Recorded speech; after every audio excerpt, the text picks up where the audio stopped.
Hello friends, कैसे हो?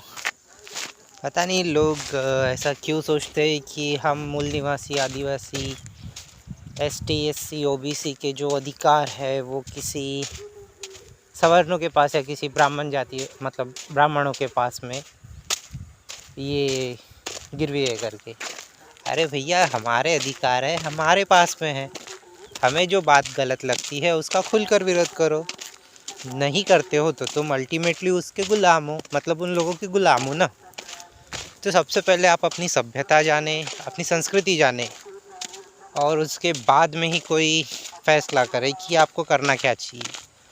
यहाँ दो तरीक़ों के मिसाइल्स हैं, एक है मूर्ति पूजा और एक है मतलब प्राकृतिक पूजा।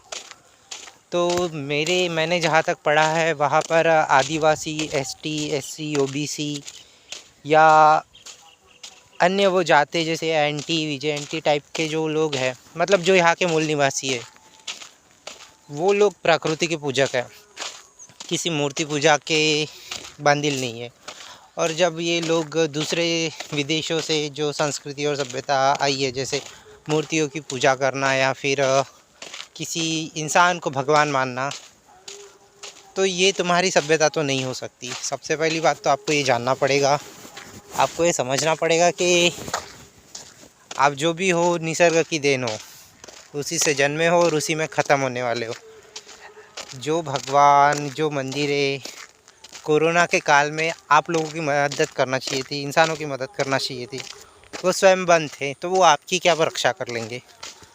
आपको समझना चाहिए कि प्रकृति ही आपकी रक्षक है और प्रकृति ही आपकी विनाशक है। यदि आप प्रकृति के साथ तालमेल बना के रखोगे, उसकी सुरक्षा करोगे, तो आप आगे बढ़ोगे, मतलब अपने जीवन में सुख शांति और समृद्धि पाओगे। और अगर आप मूर्ति पूजा के साथ में रहोगे, किसी भगवान या किसी भगवान आर्टिफिशियल भगवान के साथ में अगर आप जोड़ोगे और बोलोगे कि हाँ वो मेरी रक्षा करेगा, तो तुम एसी हो फुल। एसी एसी का मतलब थोड़ा वो अलग होता है, सॉरी। और क्या बोलते हैं हमारे भाषा में, अखंड चूतिया।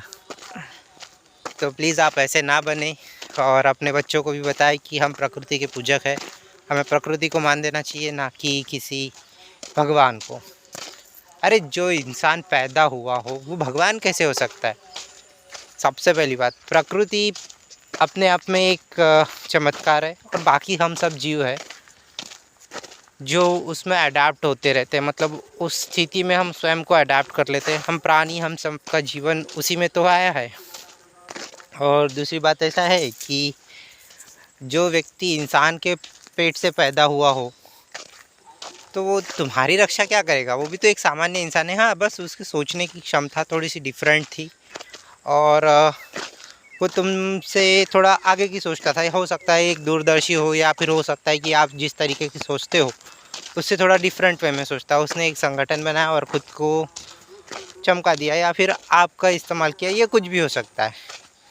तो आपको ये सारी चीज़ें समझना चाहिए, और अपने बच्चों को भी सिखाना चाहिए कि हम सब प्रकृति के पूजक हैं, किसी भगवान के नहीं।